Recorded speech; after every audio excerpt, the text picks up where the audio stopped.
Hello guys, नमस्कार, जोहर, आदाब, सत श्री अकाल। जंप फाइटर नंबर 1 पे आप सभी का ग्रैंड वेलकम है। बहुत बहुत स्वागत है साथी। जेट पेपर 2 हिस्ट्री में हम लोग पढ़ रहे हैं मौर्य साम्राज्य। तो मौर्य प्रशासन, जो कि बहुत ही फेवरेट क्वेश्चन रहता है हर एक एग्जाम का, मौर्य प्रशासन से हिस्ट्री में क्वेश्चन आता है। आज हम लोग डिस्कस करेंगे मौर्य प्रशासन, और इस तरीके से डिस्कस करेंगे इससे बाहर एक भी प्रश्न नहीं आएगा, फुल्ली डिटेल में। इससे ज्यादा डिटेल आप को करने का कोई भी जरूरत नहीं है। Fully detail A to Z, केंद्रीय प्रशासन से लेकर गांव तक का प्रशासन ए टू जेड आपको इस वीडियो में मिलने वाला है। तो वीडियो में बने रहना साथियों।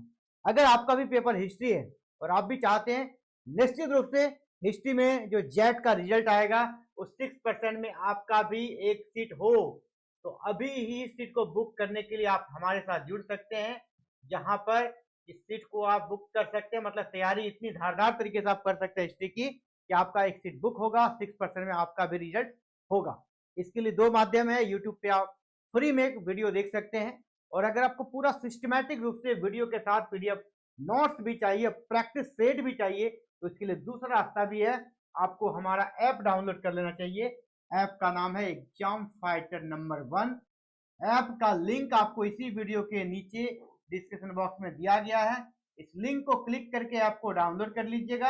ऐप पे क्लासेस चल रही है, वहां पे आप जुड़ सकते हैं और हिस्ट्री की पूरा कंप्लीट क्लासेस आप ले सकते हैं, जहां पे आपको पेपर 2 का पूरा वीडियो लेक्चर लाइव मोड में, रिकॉर्डेड मोड में, दोनों। अगर आप लाइव नहीं जुड़ पाते हैं तो रिकॉर्डेड क्लास टिल एग्जाम तक अवेलेबल रहेगा, और दूसरा पीडीएफ नोट्स भी आपको दिया जाएगा शानदार कंटेंट के साथ। एक भी क्वेश्चन उससे बाहर नहीं रहने वाला है। इसके बाद लास्ट टाइम मुझे जो कह सकते हैं, अभी हमने जो सोचा है कि 20 डेज सिर्फ प्रैक्टिस सेट चलेगा, यानी एग्जाम के पहले एग्जाम वाला माहौल आपके अंदर भर देना है, ताकि आप जब जेट का एग्जाम देने बैठिएगा आपको लगेगा ये तो हम प्रैक्टिस सेट दे रहे हैं, है ना। जिस प्रकार प्रैक्टिस सेट में आप निर्भीक होकर यहाँ पर हमारे साथ सेट लगाएंगे, उसी प्रकार वहां भी आपको एग्जाम में प्रैक्टिस सेट वाला फील होगा, और आपका कॉन्फिडेंस लेवल बिल्कुल हाई रहेगा, और जेट में एक सीट आपके लिए बिल्कुल बुक रहेगा हिस्ट्री में। तो चलिए, ये तो बहुत बात हो गई। आप बोलेंगे सर बहुत डायलॉग मारते हैं। नहीं भाई, बताना जरूरी है ताकि आपका अवसर छूटे नहीं। 18 सालों के बाद ये अवसर मिल रहा है, ठीक है। तो ये डायलॉग नहीं, ये सच है। चलिए, तो मौर्य प्रशासन को देखते हैं। मौर्यन एडमिनिस्ट्रेशन आज हमारा टॉपिक है। तो मौर्यन एडमिनिस्ट्रेशन, जो कि इतना विशाल साम्राज्य था, भारत का पहला अखिल भारतीय साम्राज्य था, है ना। उत्तर में हिंदुकुश तक, जो कि भारत की सीमा अंग्रेजों के काल में भी नहीं रही इतनी दूर। पश्चिमोत्तर में हिंदुकुश पर्वत तक, यानी अफगानिस्तान, ईरान के आसपास का एरिया की बात कर रहे हैं, वहां तक आपका बॉर्डर था मौर्य प्रशासन का। तो इतना मौर्यन एम्पायर का, तो इतना बड़ा एम्पायर का एक मजबूत प्रशासन ही था, जिसके दम पर ये लोग इतने बड़े क्षेत्र में शासन कर सके। बगैर एक सुदृढ़ प्रशासनिक व्यवस्था का मौर्य इतने बड़े क्षेत्र में शासन नहीं कर पाते। तो इसी मौर्यन प्रशासन, मौर्यन एडमिनिस्ट्रेशन को आज हम लोग डिस्कस करेंगे। तो सबसे पहले इसको टॉप पॉइंट वाइज हम लोग डिस्कस करते हैं। देखिए, आपको पता है कि मौर्यन एम्पायर एक राजतंत्र था, कोई लोकतंत्र था नहीं। तो बिल्कुल यह एक राजतंत्र था। मौर्यन एडमिनिस्ट्रेशन क्या था? राजतंत्र। वो भी क्या? केंद्रीय, पूरी तरह सुदृढ़, ठीक है। राजनीतिक रूप से पूरा जो क्षेत्र था एक था। वहां जिस प्रकार हम बाद में देखेंगे, कुछ साम्राज्य ऐसे थे जो शासक सिर्फ नाम मात्र के थे, अलग अलग छत्रप शासन करते थे, लेकिन नहीं, यहाँ पूरा कंट्रोल था राजा का। चाहे चंद्रगुप्त मौर्य हो या बिंदुसार हो, अशोक हो, उसका पूरा कठोर नियंत्रण था। यानी केंद्रीकृत राजतंत्रात्मक शासन प्रणाली था, जो पूरा राज्य एकता के सूत्र में बना था। मौर्य साम्राज्य भारत का पहला साम्राज्य था जिसने लोक कल्याणकारी राज्य के स्वरूप को साकार किया। लेकिन अगर सत्ता के पास बहुत ज्यादा अधिकार है तो वो अत्याचारी हो जाएगा, ऐसा नहीं था। मौर्य साम्राज्य लोक कल्याणकारी केंद्रीय राजतंत्रात्मक व्यवस्था पर काम करता था। लोक कल्याणकारी क्यों? आप जब अशोक का पढ़ेंगे, अशोक के शासनकाल को आप देखेंगे, उन्होंने जगह जगह पर, है ना, पेड़ लगवाए ताकि यात्रियों को सुरक्षा मिले, छाया मिले यात्रा के समय। उसमें तो ट्रांसपोर्ट का आपका बस, ट्रेन, इस प्रकार कोई साधन तो था नहीं, लोग पैदल ही जाते थे। तो राहगीर रुके, उसके लिए आश्रय गृह बनवाए गए थे, जगह जगह कुएं खुदवाए गए थे ताकि उन्हें पानी मिले। इस प्रकार की चीजें प्रमाणित करती है कि राजा स्वेच्छाचारी नहीं था, है ना, लोक कल्याणकारी राजतंत्रात्मक व्यवस्था मौर्यों के अंतर्गत कायम था। या देखा जाए तो भारत का सबसे विशाल नौकरशाही वाला साम्राज्य था। अर्थव्यवस्था पर राज्य का जो नियंत्रण था बहुत ही मजबूती से था। राज्य का अगर अर्थव्यवस्था पर नियंत्रण नहीं रहेगा तो फिर वो ज्यादा दिन नहीं टिक पाएगा। ठीक है, अब अगर आप इसको पढ़ेंगे ना, कौटिल्य का राज्य प्रशासन, तो कौटिल्य के जो पुस्तक है, कौटिल्य यानी चाणक्य के द्वारा लिखी गई पुस्तक अर्थशास्त्र, उसमें क्या कहा गया है, कौटिल्य ने राज्य के 7 अंग बताए थे।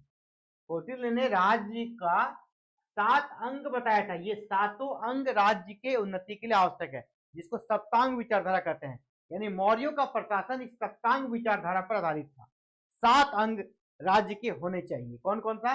राजा, सबसे प्रमुख कौन होगा? राजा। इसके बाद अमात्य। अमात्य क्या हुआ? जो प्रमुख अधिकारी थे उसको अमात्य बोलते थे।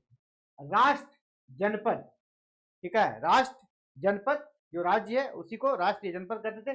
दुर्ग, दुर्ग वहां लिखा गया, ये क्या होगा? दुर्ग। ठीक है, राजा, अमात्य, राष्ट्र या जनपद, दुर्ग, कोष, और फिर सेना और मित्र। और 2 कौन है? सेना हो गया और मित्र।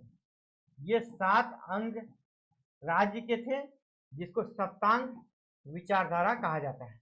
सप्तांग विचारधारा, सेना और मित्र, ये 7 अंग थे, याद रखिएगा। राजा, अमात्य, राष्ट्र या जनपद, दुर्ग, कोष, सेना और मित्र।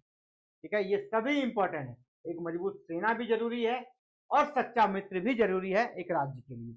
ये किनका कहना है? चाणक्य। चाणक्य के अनुसार ये जो विचारधारा थी सप्तांग विचारधारा पर आधारित थी, जो कि मौर्यों के लिए बहुत ही आवश्यक था। और इसका वर्णन उसने अपनी पुस्तक अर्थशास्त्र में किया है।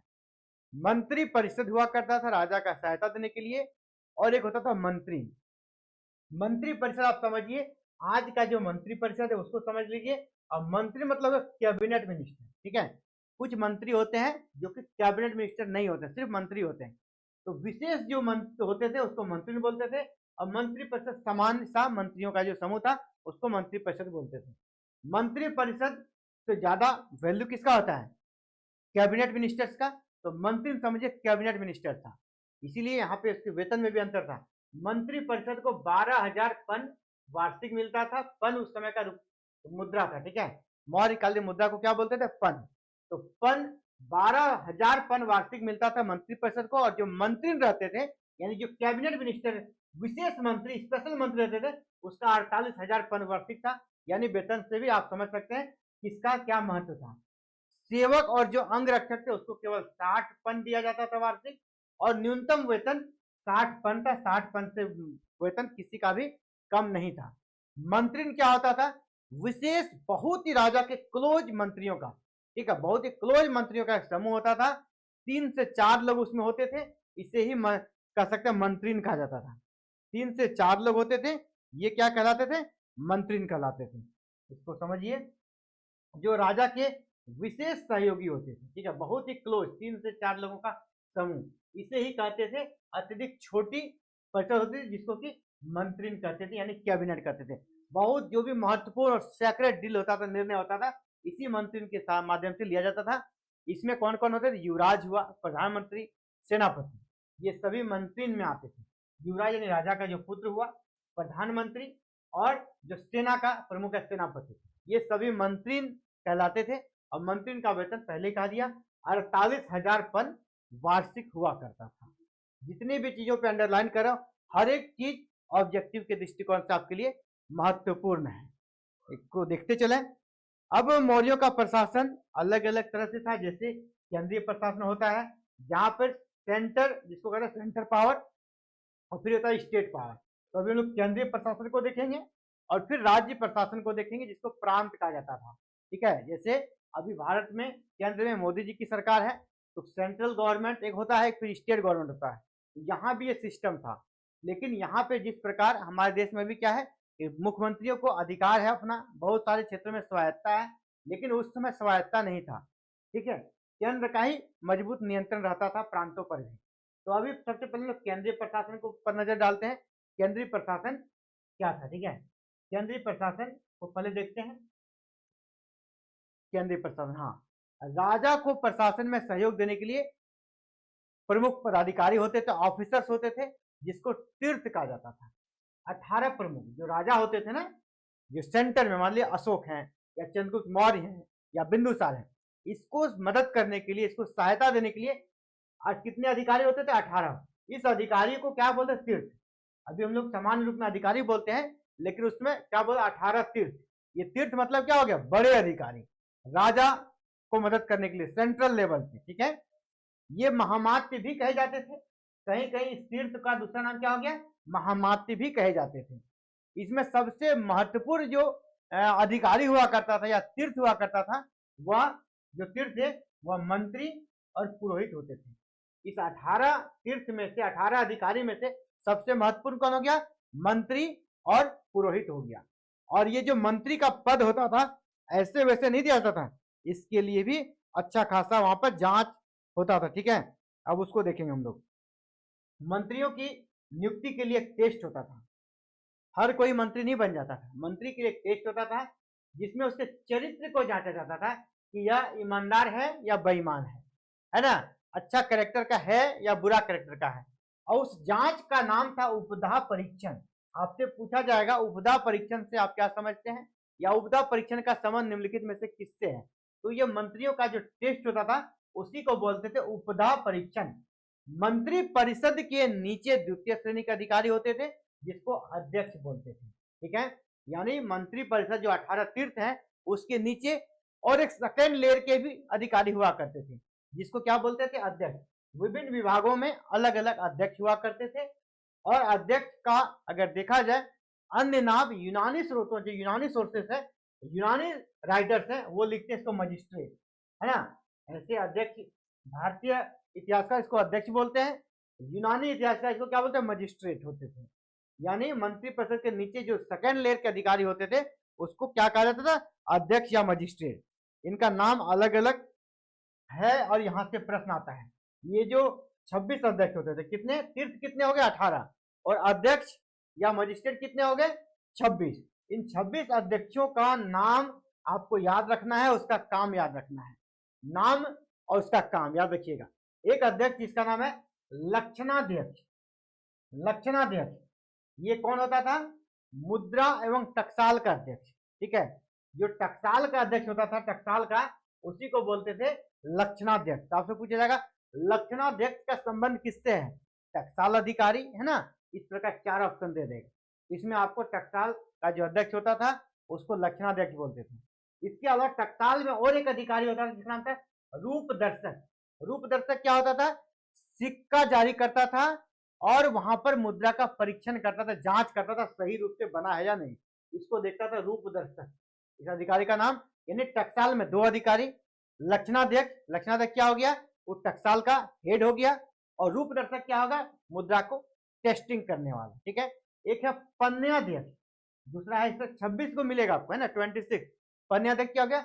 व्यापार और वाणिज्य का अध्यक्ष। व्यापार और वाणिज्य विभाग का जो अध्यक्ष होता है उसको क्या बोलते थे? पन्याध्यक्ष।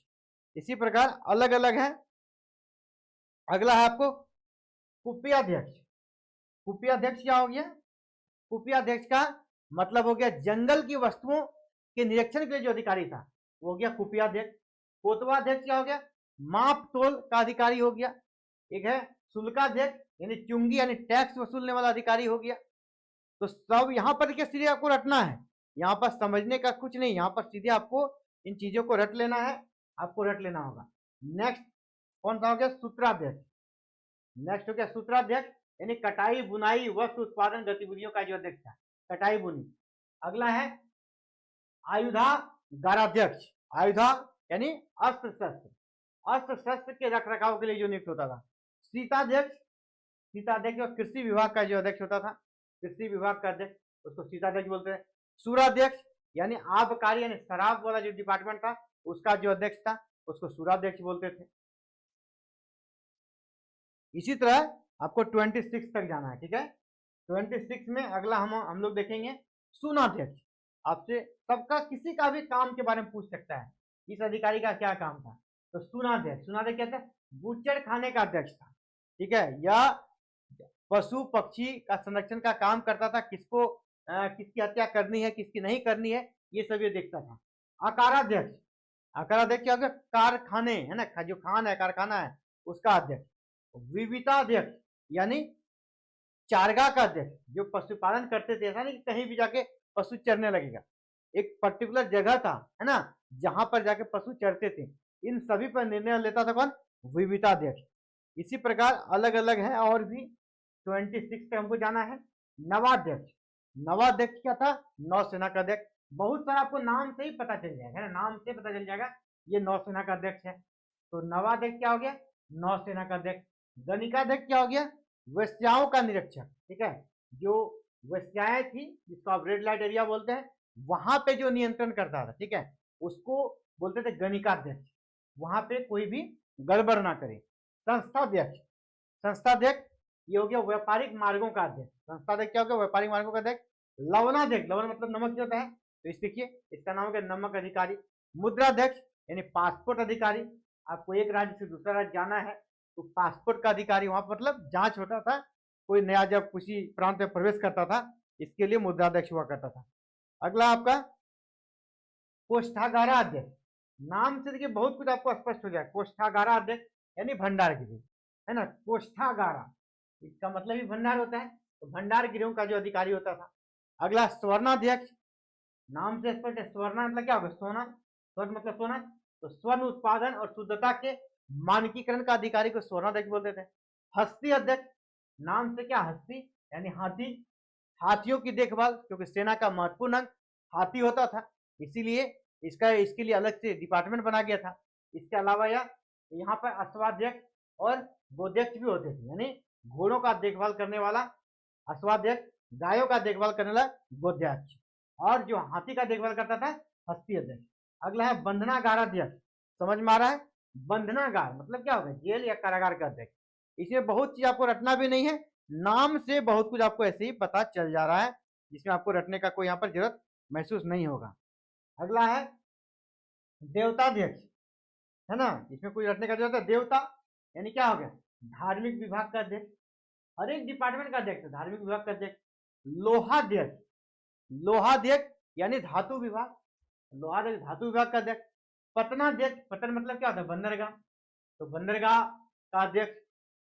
द्यूताध्यक्ष समझ लीजिए, द्यूता क्या किसको बोलते हैं? जुआ को, द्यूत। तो द्यूताध्यक्ष जुआ अधिकारी, जुआ अगर खेल हो रहा है उसका एक नियम के तरफ हर काम वहां कर सकते हो, लेकिन इसका एक नियम था, ठीक है। मानाध्यक्ष। मानाध्यक्ष का दूरी और समय संकेत से संबंधित, दूरी कहां से कहां तक दूरी, क्या डिस्टेंस रखना है किसी चीज को लेकर, समय से जुड़ा हुआ कोई मैटर हो, इसका ये अध्यक्ष था मानाध्यक्ष। ये हो गया कौन? प्रमुख जो आपका यहाँ पे अलग अलग 26 अध्यक्ष होता था डिपार्टमेंट का, उसके बारे में। अब जो 18 तीर्थ है प्रमुख अधिकारी है, उसका भी नाम आपको याद करना चाहिए। 18 प्रमुख अधिकारी, इसका वर्णन कहाँ मिलता है? चाणक्य के अर्थशास्त्र में। चाणक्य का जो पुस्तक है अर्थशास्त्र, अर्थशास्त्र में इसका वर्णन मिलता है। कितने तीर्थ है अर्थशास्त्र के अनुसार? 18 तीर्थ है। कितने तीर्थ है? 18। अब ये 18 तीर्थ जो है ना, इसके बारे में हम लोग जानेंगे, ठीक है। सबसे प्रमुख होते थे कौन? मंत्री और पुरोहित। सबसे शक्तिशाली तीर्थ कौन होता था? मंत्री या पुरोहित। 2 नंबर पे आता था समाहर्ता। समाहर्ता का क्या काम था ये समझ लीजिए। समाहर्ता टैक्स कलेक्शन करता था और इनकम और एक्सपेंडिचर को देखता था, आय और व्यय, राजस्व का संग्रह करता था, यानी इसको वित्त मंत्री बोल सकते हैं, फिनांस मिनिस्टर बोल सकते हैं, ठीक है। सन्निधाता। सन्निधाता क्या हो गया? ये हो गया कोषाध्यक्ष, जो पैसा को रखता था, इसको नहीं आरबीआई बोल सकते हैं, रिजर्व बैंक ऑफ इंडिया, जहां पे पैसा जमा रहता, ठीक है। सेनापति। सेनापति युद्ध विभाग का जो अध्यक्ष होता था, युद्ध विभाग का मंत्री। युवराज कौन हुआ? राजा का जो उत्तराधिकारी यानी उसका पुत्र, ठीक है। राजा का उत्तराधिकारी, राजा का उत्तराधिकारी क्या कहलाएगा? युवराज। हम लोग 18 तीर्थ के बारे में देख रहे हैं, जिसका वर्णन की चाणक्य पुस्तक अर्थशास्त्र में दिया गया है। और ये बिल्कुल ऑथेंटिक है, 100% सही है, क्योंकि चाणक्य उस समय प्रधानमंत्री थे और उसके द्वारा ये पुस्तक जब लिखी गई है तो हर कुछ इसमें सही होगा, इसका उम्मीद तो इसका आशा तो करना ही चाहिए। प्रतिष्ठा, प्रतिष्ठा क्या होता था? जो फौजदारी न्यायालय होते थे जहाँ पे मारपीट वाला मैटर चलता था, है ना, कंटक शोधन न्यायालय बोलते थे इसको। तो कंटक शोधन न्यायालय मतलब क्या हो गया? फौजदारी। एक होता है सिविल, जहाँ पे जमीन जगह, है ना, बिना मारपीट वाला, है ना, विवाह, तलाक, ये सारा मैटर जो रहता है उसको बोलते हैं वो सिविल कोड। ये आपका क्रिमिनल कोड, जिसका नाम था उस समय कंटक शोधन, यानी फौजदारी न्यायालय का न्यायाधीश। तो फौजदारी कंटक शोधन न्यायालय, क्रिमिनल जो कोड होता था उसके जो जस्टिस होते थे उसको बोलते हैं प्रतिष्ठा। अगला है नायक। नायक हो गया सेना का संचालक। कर्मांतिक यानी उद्योग धंधों का प्रधान निरीक्षक। उद्योग धंधे चल रहे हैं उसको निरीक्षण करने के लिए कर्मांतिक होता था। व्यावहारिक, यहाँ पे देख लीजिए, यहाँ पे क्या था? कंटक शोधन फौजदारी न्यायालय का जो जज होता था, ठीक है, जो जज होता था उसको बोलते थे हम लोग यहाँ पर, जो फौजदारी न्यायालय क्रिमिनल कोर्ट का जो जज होता था कंटक शोधन का, उसको बोलते प्रतिष्ठा।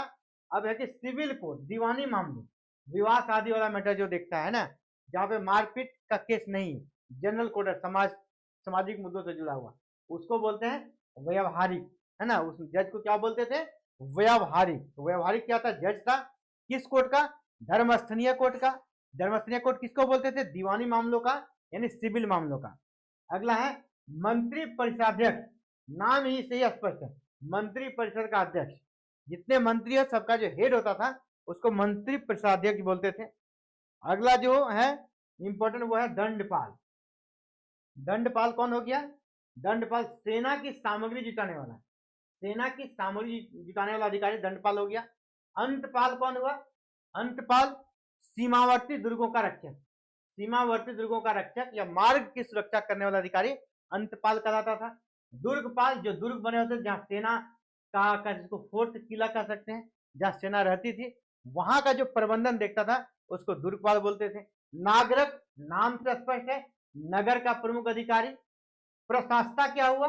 प्रशासता राज्य के कागजों को सुरक्षित रखने वाला, राज्य की आज्ञाओं को लिपिबद्ध करने वाला अधिकारी, यानी जो डॉक्यूमेंटेशन का काम करता था उसको बोलते थे प्रशासता। ठीक है, प्रशासता, जिसको आप कह सकते हैं अभी जो आपका प्रशासता किसको बोलेंगे? अभी जो महा अभिलेखागार होता है ना, वहां पे जो आपके अधिकारी होते हैं उनको इसके कंपेयर में आप मान सकते हैं। ठीक है, उनको इसके कंपेयर में मान सकते हैं। अगला है द्वारिक, यानी राजमहलों की देखरेख करनी है, राजमहल में कौन आ रहा है कौन जा रहा है, राज दरबार का देखरेख करता था। और यानी हर एक डिपार्टमेंट का अलग अलग हम लोग यहाँ पे देख रहे हैं अधिकारी थे। अंतर्वसिक, सम्राट के अंगरक्षक सेना का प्रधान। सम्राट का जो बॉडीगार्ड होता था ना, राजा का जो बॉडीगार्ड, उसमें सबका एक हेड होता था, सबको कमांड देने वाला, उसी को बोलते थे अंतर्वसिक, यानी सम्राट का जो अंगरक्षक था, बॉडीगार्ड था, उसका हेड होता था। आठविक मतलब क्या? जंगल होता है, तो वही वन विभाग का प्रधान। आठविक का अर्थ ही होता है जंगल, तो वन विभाग का जो प्रधान अधिकारी था उसको आठविक। ये 18 तीर्थ थे जिसका वर्णन कहाँ मिलता है? अर्थशास्त्र में, चाणक्य की पुस्तक अर्थशास्त्र में। और अभी हम लोग केंद्रीय प्रशासन देख रहे थे। ठीक है, अभी हम लोग क्या देख रहे थे? केंद्रीय प्रशासन। अब हम लोग फिर प्रांतीय प्रशासन देखेंगे। ठीक है, अशोक के अभिलेख में पुरोहित का उल्लेख नहीं मिलता, जबकि चंद्रगुप्त मौर्य के समय में यह महत्वपूर्ण था। अशोक के अभिलेख में कहीं भी पुरोहित जो तीर्थ इसका वर्णन नहीं मिलता है, लेकिन चंद्रगुप्त मौर्य के समय था।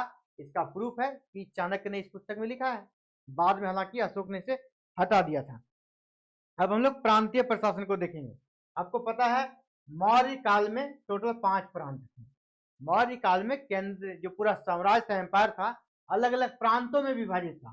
चंद्रगुप्त मौर्य के समय इसकी संख्या 4 थी, और बाद में जब अशोक ने कलिंगा को जीत लिया, कलिंग युद्ध के बाद, तो उसके बाद प्रांतों की संख्या कितनी हो गई? 5 हो गई। पहले कितने थे? 4, कलिंग को जीतने के बाद 5 हो गए। और प्रांतों को चक्र कहा जाता था उस समय। प्रांत थे ना, 5 चक्र उसको बोलते थे, 5 चक्र। कौन कौन से प्रांत थे वहां पे मौर्यों के पास? और उसकी राजधानी कहाँ थी? ये आपको याद करना है, यहां से भी प्रश्न आता है, बड़ा ही इजी है, लेकिन आपको याद रखना पड़ेगा। यहाँ 5 प्रांत थे। उत्तरापथ एक प्रांत था, जिसको पश्चिमोत्तर वाला जो प्रांत था, पश्चिम और उत्तर जहाँ पे आपको काबुल, कंधार, हेरात, मकरान, ये सारे जो क्षेत्र थे इसको बोलते थे उत्तरापथ। ठीक है, उत्तरापथ। इसकी राजधानी थी तक्षशिला। अगला था दक्षिणापथ। दक्षिणापथ इसकी राजधानी था स्वर्णगिरी। तीसरा था अवंती या पश्चिम प्रांत, इसकी राजधानी थी उज्जैन। चौथा था मध्य प्रदेश, है ना, प्राची पूर्वी प्रदेश, इसकी राजधानी थी पाटलिपुत्र। ये चार किसके समय थे? सीएम यानी चंद्रगुप्त मौर्य के समय ये था। चंद्रगुप्त मौर्य के समय ये था। और बाद में पांचवा प्रांत कलिंगा जुड़ गया। ठीक है, और कलिंगा की राजधानी कहाँ होगी? तोसली। कलिंग की राजधानी कहाँ होगी? तोसली। ये 5 प्रांत का नाम और उसकी राजधानी आपको बिल्कुल रट लेना है। यहां से प्रश्न आपसे पूछा जा सकता है। हम एक भी पॉइंट को छोड़ना नहीं चाहते हैं। जहां से प्रश्न आए आप उसे कर सकें। आपकी तैयारी इस लेवल की होनी चाहिए। ठीक है, अगर आप थोड़ा सा अगर लेजीपन दिखाएंगे तो आपसे प्रश्न छूट जाएगा, है ना, क्योंकि जितना भी पॉइंट है हर एक पॉइंट से प्रश्न आएगा। चंद्रगुप्त मौर्य ने क्या किया? सेल्यूकस से प्राप्त जो 4 प्रांत मिले थे उसको आपका काबुल, कंधार, हेरात और मकरान, इसको मिलाकर उसने उत्तरा प्रांत बनाया था और इसी को उत्तरापथ प्रांत कहा जाता था। उत्तरापथ चक्र जो बोलिए आप, प्रांतों के अंतर्गत छोटे छोटे शासन के केंद्र थे, जिससे जो कि कुमार प्रांत का शासन कुमार के अंतर्गत था। कुमार कौन होता था? राजा का पुत्र। कुमार किसको बोलते थे? राजा का पुत्र, या इसको युवराज भी बोल सकते हैं।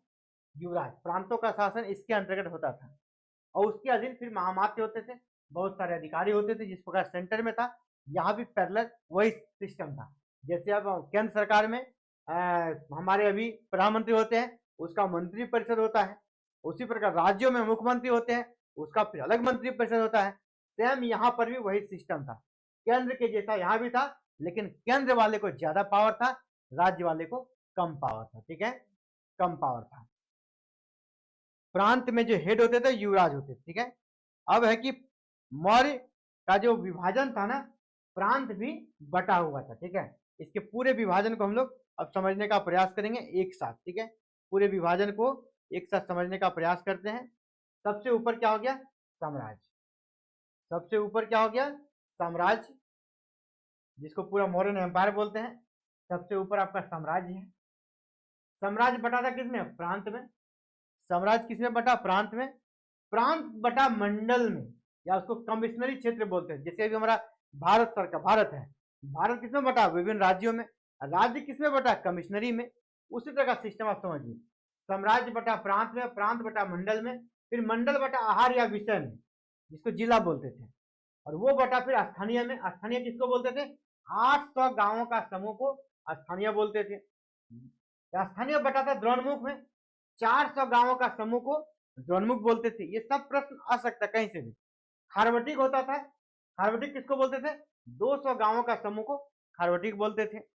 और इसी प्रकार अब नीचे बढ़ेंगे और आपका 2 पॉइंट डिस्कस करना है। संग्रहण। संग्रहण क्या होता था? इसी प्रकार 10 गांवों के समूह को संग्रहण बोलते थे। 10 गांवों के समूह को क्या बोलते हैं? संग्रहण। और सबसे छोटा एक गांव को ग्राम बोलते थे, है ना। प्रशासन की सबसे छोटी इकाई क्या हो गया? ग्राम। तो सबसे छोटी इकाई ग्राम और सबसे बड़ा क्या हो गया? साम्राज्य। और बीच का जो ये लेयर है, स्थानीय, द्रोणमुख, खरवाटिक, संग्रहण, ग्राम, है ना, इन सबको आपको पूरा सीक्वेंस में याद कर लेना है। कभी कभी ये भी आपसे पूछ लिया जाएगा सीक्वेंस करने। प्रांत का प्रशासन लोग देख लिए। अब जिला का प्रशासन। जिला यानी विषय या आहार। जिला किसको बोलते थे? विषय या आहार को ही जिला बोलते थे। और इसका जो हेड होता था विषय यानी जिला का, उसको विषयपति बोलते थे। ठीक है, लेकिन हालांकि मेगास्थनीज की पुस्तक जो इंडिका है ना, इंडिका में कहा गया जो जिला का हेड होता था उसको एग्रोनोमोई कहते थे। तो आपसे ये क्वेश्चन ये पूछेगा, मेगास्थनीज के अनुसार जिला का प्रमुख अधिकारी कौन होता था? तो एग्रोनोमोई।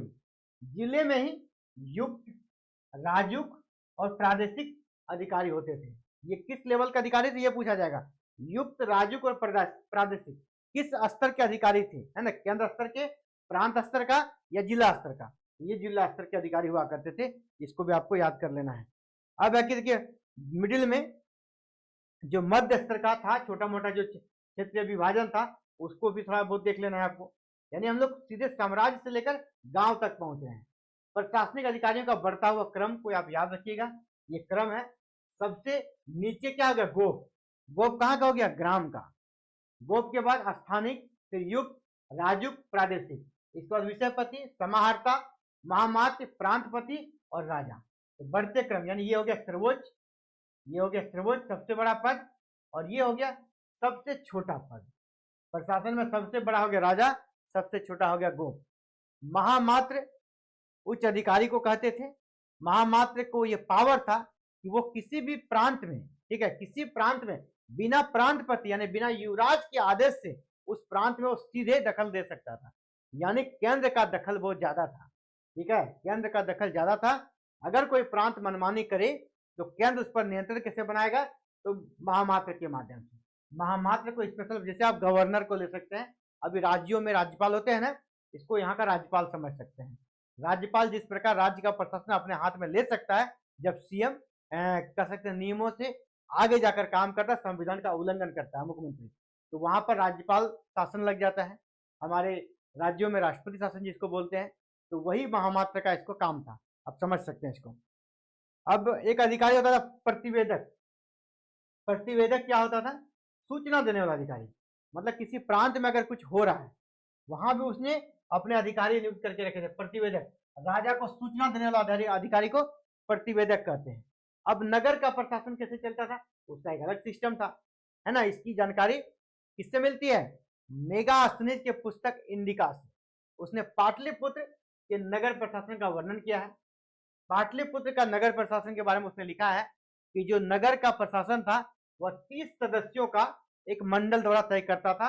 यह मंडल 6 समितियों में बटा था और प्रत्येक समिति में 5 लोग थे, ठीक है। तो 6 यहाँ पे समिति हो गए, तो कितना हो गया, 30। ये 30 लोग नगर का प्रशासन देखते थे, यही 30 लोग नगर का प्रशासन देखते थे। प्रत्येक नगर पर यही लागू होता था। और ये जो 6 समितियां थी, 6 समितियों का अलग अलग कार्य निर्धारित किया गया था। किस समिति का क्या कार्य था उसको भी आपको यहाँ पर देख लेना है, यहाँ से भी प्रश्न आ सकता है। प्रथम समिति, जो पहला समिति था वह क्या करता था, उद्योग और शिल्प का निरीक्षण करता था। जो द्वितीय समिति था वह क्या करता था, विदेशियों की देखरेख करता था। जो तृतीय समिति था वह जन्म और मरण का रजिस्ट्रेशन, जनगणना का करता था। चतुर्थ समिति व्यापार और वाणिज्य को देखती थी। जो पंचम समिति थी, 5वीं समिति, वह निर्मित वस्तुओं के विक्रय का निरीक्षण करता है, निर्यात का। षष्टम जो छठा समिति था वो बिक्री कर वसूलता था, यानी टैक्स वसूलता था, जो कि 1/10 होता था, ठीक है, 1/10 भाग होता था उसका टैक्स। तो चलिए आगे बढ़ते साथियों, आगे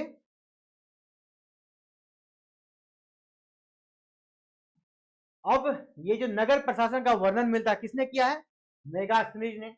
मेगास्थनीज की पुस्तक आपका क्या नाम था, इंडिका। मेगास्थनीज नगर अधिकारी को एस्ट्रोनोमोई कहता है। एस्ट्रोनोमोई नहीं, उसको एग्रोनोमोई ही आप बोलिएगा, ये एग्रोनोमोई। मेगास्थनीज नगर अधिकारी को क्या कहता है, एग्रोनोमोई। और एग्रोनोमोई का जो मुख्य कार्य था सड़क और भवन निर्माण का काम देखना था। तो मेगास्थनीज के अनुसार नगर का मुख्य अधिकारी कौन था, एग्रोनोमोई। ये स्पेलिंग गलत है। मेगास्थनीज के अनुसार नगर का प्रमुख अधिकारी कौन हो गया, एग्रोनोमोई। अब न्याय व्यवस्था की बात करें तो न्याय व्यवस्था में 2 प्रकार के न्यायालय थे। हालांकि मैंने शॉर्ट में आपको उसमें बताया था, प्रमुख अधिकारियों में 2 प्रकार के कोर्ट, आज भी 2 प्रकार के कोर्ट हुआ करते हैं। एक होता है आपका सिविल कोर्ट, दूसरा क्रिमिनल कोर्ट। तो जैसे न्याय व्यवस्था में सबसे हेड तो आपका राजा होते ही थे। अंतिम निर्णय जो होता था वो सम्राट ही लेते थे, वो किसी भी निर्णय को बदल सकता था। लेकिन 2 प्रकार के कोर्ट का, न्यायालय का वर्णन मिलता है चाणक्य की पुस्तक अर्थशास्त्र में, जिसमें एक कोर्ट का नाम है धर्मस्थलीय, जहाँ पे सिविल मामले देखे जाते थे, दीवानी मामले देखे जाते थे, यानी बिना मारपीट वाला मामले, बिना क्रिमिनल केस को यहाँ देखता था। इसका जो न्यायाधीश होता था उसको धर्मस्थ या व्यवहारिक कहा जाता है। इसके बारे में हमने पहले डिस्कस किया था ऑलरेडी, है ना। तो धर्मस्थ या व्यवहारिक कौन थे, जो धर्मस्थलीय न्यायालय के न्यायाधीश होते थे, यानी जो सिविल मामलों को देखते थे उसको बोलते थे। अगला था कंटक शोधन। कंटक शोधन क्या हो गया, क्रिमिनल जो मामलों को देखते थे, वहां जो वो जो कोर्ट था उसको कंटक शोधन बोलते थे, क्रिमिनल केसेस को देखने वाला कोर्ट को।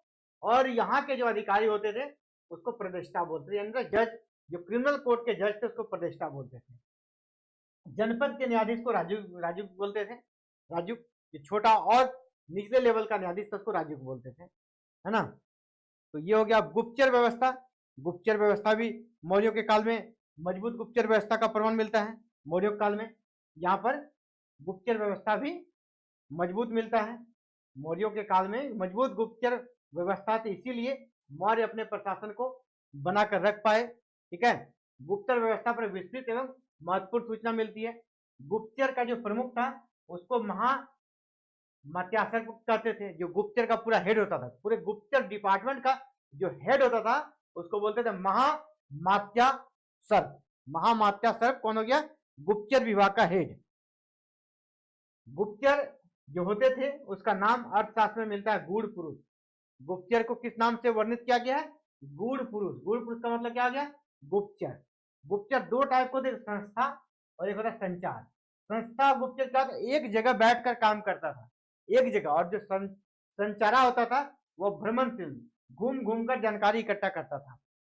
एक होता था परिव्राजिका, सन्यासिनी के वेश में गुप्तचर करने वाली स्त्री।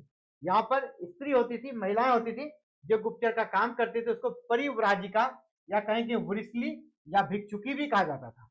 तो परिव्राजिका, वृषली या भिक्षुकी कौन हो गया? सन्यासिनी के वेश में गुप्तचर का काम करने वाला, यानी महिलाएं भी गुप्तचर के रूप में काम करती थी। तो गुप्तचर का तीन टाइप होगा, संस्था, संचारा और परिव्राजिका। संस्था होगा एक जगह रहकर गुप्तचर का काम करता था, संचारा भ्रमणशील था, परिव्राजिका वृषली या भिक्षुकी क्या करता था? ये महिलाएं थी और सन्यासी के वेट में गुप्तचर का काम करती थी। पुरुष गुप्तचर जो होते थे उसको अलग अलग नामों से संबोधित किया गया है। पुरुष जो गुप्तचर होते थे, मेल जासूस जिसको कह सकते हैं, उसको बोलते थे संती। मेल गुप्तचर को क्या बोलते थे? संती, उसको संती, तिष्णा तथा शरद। पुरुष जो गुप्तचर उसका नाम था संती, तिष्णा और शरद। आपसे अगर कोई भी पूछे संती का क्या तात्पर्य तो गुप्तचर, तिष्णा का क्या तात्पर्य गुप्तचर, शरद का क्या तात्पर्य गुप्तचर। जो राजा की व्यक्तिगत सुरक्षा हेतु महिला अंगरक्षिकाएं होती थी, ये गुप्तचर जो है ना क्या काम कर, राजा का स्पेशल सिक्योरिटी के लिए काम करता था ये सारे गुप्तचर। ठीक है, राजा का जो व्यक्तिगत सुरक्षा होता था वो महिलाएं ही करती थी। राजा का जो बॉडीगार्ड होता था कर सकते हैं उसको, वो अधिकतर महिलाएं होती थी। मेगास्थनीज जो है ना और स्ट्रेबो, दो विदेशी राइटर है, मेगास्थनीज और विदेशों स्ट्रेबो महिला अंगरक्षकों का उल्लेख करता है कि लेडीज बॉडीगार्ड होती थी। महिला अंगरक्षकों को एक नाम दिया गया है समारानुरंगिनी। समारानुरंगिनी ये क्या था? महिला अंगरक्षकों का एक उपनाम था। मेगास्थनीज और डियोडोरस ने गुप्तचर को क्या कहा है? ओवरसियर्स। और स्ट्रेबो और एरियन ने कहा है इंस्पेक्टर। ठीक है, इंस्पेक्टर कहा है। गुप्तचर के बारे में मेगास्थनीज और डियोडोरस क्या कहते हैं? गुप्तचर को ओवरसियर, जबकि स्ट्रेबो और एरियन कहते हैं इंस्पेक्टर। ठीक है, तो ये आपका A to Z हो गया मौर्यों के प्रशासन से जुड़ा हुआ। ठीक है, मौर्य प्रशासन में इससे बाहर आपका कोई भी प्रश्न नहीं आएगा साथियों। अगर आप भी चाहते हैं इस प्रकार क्लासेस करना, पूरा डिटेल्स में हिस्ट्री को पढ़ना, तो आप हमारे साथ जुड़ सकते हैं। और हमारे साथ जुड़ने के लिए क्या करना है? सबसे पहले चैनल पर आप नए चैनल को सब्सक्राइब तो कर ही लीजिएगा। इसके बाद अगर आप पूरा क्लासेस कंप्लीट क्लास करना चाहते हैं तो हमारे एप्लीकेशन यानी एग्जाम फाइटर नंबर ऐप पे क्लासेस हो रही है। आप इस ऐप को डाउनलोड करके क्लासेस का लाभ उठा सकते हैं। ये हमारा ऐप है जहाँ पे अलग अलग क्लासेस चल रही है। आपको जिस भी क्लास में एडमिशन लेना है, आपको अगर जेट पेपर 2 में हिस्ट्री में लेना है, आप ऐप को डाउनलोड कीजिएगा। इसका स्टोर सेक्शन पे जाइएगा, वहाँ देखिएगा आपको क्लासेस दिख जाएगा हिस्ट्री का। मैं आपको दिखा दूं, अगर आप ऐप को डाउनलोड करते हैं और ऐप को डाउनलोड करने के बाद यहाँ पर स्टोर लिखा रहता है, स्टोर सेक्शन पे जाते हैं, यहाँ पर देखिए आपको जेट पेपर 2 हिस्ट्री की क्लासेस यहाँ पर दिख रही है ना। आप इसको क्लिक कीजिएगा, पूरा कंप्लीट आपको पूरा सिलेबस यहाँ कंप्लीट कर जाएगा। एक एक पॉइंट का है ना, सिलेबस का जो एक एक पॉइंट है ना, एक एक पॉइंट से जुड़ा हुआ आपका क्लास रहेगा। और आई थिंक अगर सिलेबस पूरा कवर होता है तो आपका रिजल्ट भी पूरी तरह कवर रहेगा, सुरक्षित रहेगा। तो इसके लिए माध्यम क्या साथियों, आपको इस वीडियो के नीचे जो एप्लीकेशन का लिंक दिया गया, हमारे ऐप का लिंक है इस वीडियो के डिस्क्रिप्शन बॉक्स में, उस लिंक को सबसे पहले आपको क्लिक करना है, आपका उससे ऐप डाउनलोड हो जाएगा। ऐप डाउनलोड होने के बाद आपको स्टोर सेक्शन पे जाना है, स्टोर सेक्शन पे जाइएगा, सभी कोर्सेज दिख जाएगा जैसे हमने दिखा दिया आपको। जेट पेपर 2 हिस्ट्री को क्लिक कीजिएगा या कोर्स में एंट्री हो जाएगा। और यहाँ पर आपको कोर्स में सारे फीचर्स मिल जाएंगे, live class, recorded class, PDF notes, practice set, सब कुछ आपको वहाँ पे मिल जाएगा। तो फिलहाल साथियों इस वीडियो में इतना ही, मिलते हैं जल्दी एक नए क्लासेस में नए वीडियो के साथ। थैंक यू, जय हिंद, जय भारत, जोहार झारखंड।